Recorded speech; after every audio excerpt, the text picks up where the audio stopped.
आई, ते पोतं उघडू नका सध्या आणि पाकीट फोडू नका. जरा निवांत झालं की ते काम करू आपण. आणि कसं आहे ना, कोणी काय दिलंय हे बघायचं आहे मला. पुढच्या वेळी आपल्याला बदला घेता येतो. सासूबाईंनी आणि आजी सासूबाईंनी हात लावलेलं पोतं बाजूला ठेवलं. वास्तुशांतीचे गिफ्ट बघायचं त्यांना कुतूहल लागली होती. त्यामुळे चारदा पोत्याजवळ गेल्या होत्या. एकतर फार दिवसांनी हे कार्य झालं. पोराच्या लग्नानंतर पाळणा हलला नाही. 5 वर्ष झाली होती. त्यामुळे काही कार्यक्रम झाला नव्हता. हा मोठा फ्लॅट घेतला आणि वास्तूसाठी धांदल उडाली. कोणाकोणाला बोलवायचं, जेवणाचे मेनू, पूजेचं सामान, खरेदी आणि त्यातही जवळचे, दूरचे असे वर्गीकरण करून घेतले जाणारे गिफ्ट हे सगळं स्वतः अमृता बघत होती.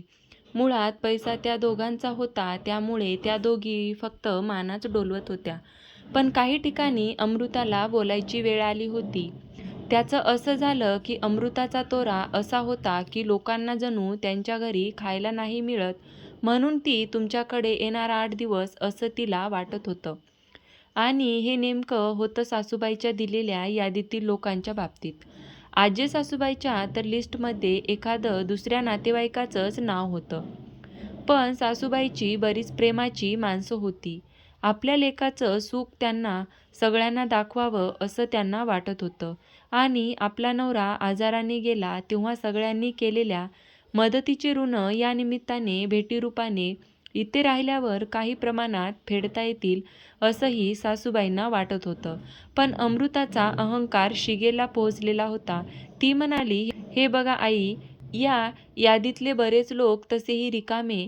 या म्हटलं की 15 दिवस येतील. खाणं-पिणं करणं म्हणजे किती खर्च वाढतात. जुनी म्हातारी कोतारी हाडं येऊन नुसते पसारा करतील. आपले कमोड, टॉयलेट स्वच्छ ठेवणं, बाकीची टापटीप सगळं बिघडेल हो.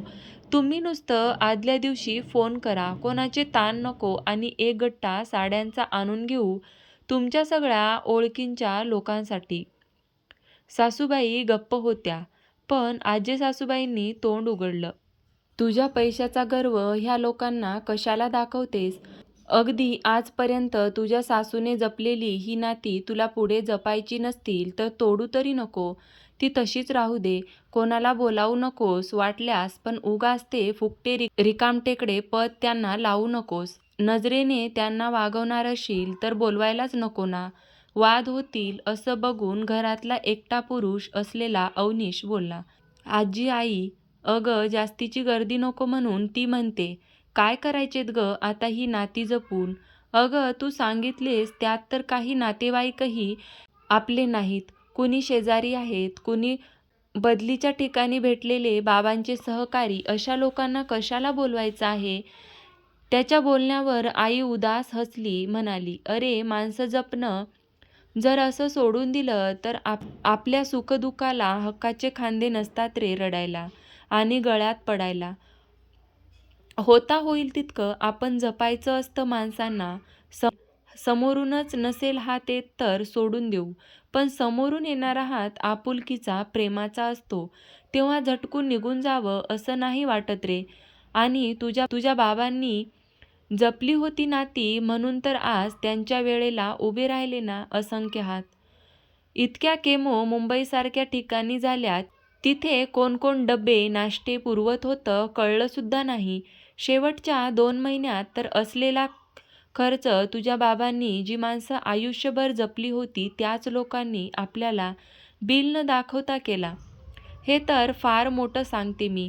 पण तुझ्या जन्माच्या वेळी गाडी दारात उभी राहण्यापासून तुझे वाढदिवस, तुझं लग्न ही कार्य एकटे बाबा करू शकत नव्हते. तेव्हाही ही जपलेली माणसं आली रे धावून. तुम्हाला नसेल बोलवायचं तर राहू दे, पण तुम्ही तुमची तरी माणसं जपायला शिका." "हो ना हो आई," आजी सासूबाई म्हणाल्या. "हो, अगदी खरं. आणि ती माणसं काय घेतात आपल्याला वस्तुरूपानं आणि काय देतात, अशा तत्वावर तपासणं सुरू केलं की आयुष्यात एकटे उरायला वेळ लागत नाही बरं." इतकी चर्चा होऊन, इथे सगळा वाद मिटून, सगळी तयारी होऊन, आज वास्तुशांती होऊन 1 दिवस होऊन गेला होता. या दोघांना ते पोतं उघडायची घाई होती, कारण वास्तूला एक जवळचा माणूस येऊन गेला होता आणि तुमच्या पाकिटात खास तुम्हाला चिठ्ठी आहे असं सांगून गेला होता. अमृताने सगळी पाकिटं ताब्यात घेतली होती. ती पिशवी त्या पोत्यातच, म्हणून ह्यांना घाई लागली होती. 2 दिवसांनी अमृताने पोतं उघडलं. तिने खरंच एक वही घेतली होती लिहायला. कोणी काय दिलं ह्या दोघींनी मात्र आपले ते खास पाकीट ताब्यात घेतले. त्या पाकिटात लिहिलं होतं, माणसं जपणाऱ्या जुन्या खोडाला मनापासून धन्यवाद. हे जपणं तुम्ही आमच्यातही रुजवलं. गरिबी श्रीमंती हे आयुष्यातले चढ उतार, ह्यावर तुम्ही कधी माणसं तोलली नाही. प्रेमाची हाक आणि त्याला प्रेमाची साथ, एवढं सोपं गणित जगण्यात होतं. घेण्या-देण्याचे हिशोब कधी मांडले नाहीत. मला तर उद्ध्वस्त होताना तुम्ही दिलेला हात कायम लक्षात आहे. तुमच्या प्रेमाने मी आज खूप मोठा झालो, पण तुमच्यासमोर लहान आहे. मी एक भेट दिली आहे ती स्वीकारा. त्यात एक चांदीची मोठी समई होती. शेवटची ओळ वाचून अवनीश आणि अमृताने वहीतले हिशोब लिहिलेलं पान फाडून टाकलं. त्यात लिहिलं होतं, अवनीश आणि अमृताशी अजून फारसा सहवास नसल्याने स्वभाव अनुभव नाही आला. पण तरीही त्यांना सांगा, ही समई तुमच्या या नव्या वास्तूत या जुन्या खोडांनी लावलेली माणसं जपण्याची वात अशीच तेवत ठेवेल. दोघांच्याही डोळ्यात अश्रू होते. अवनीश अमृताही निशब्द झाले. अमृताने पटकन टेबलावरच्या कृष्णाच्या मूर्तीजवळ समई लावली.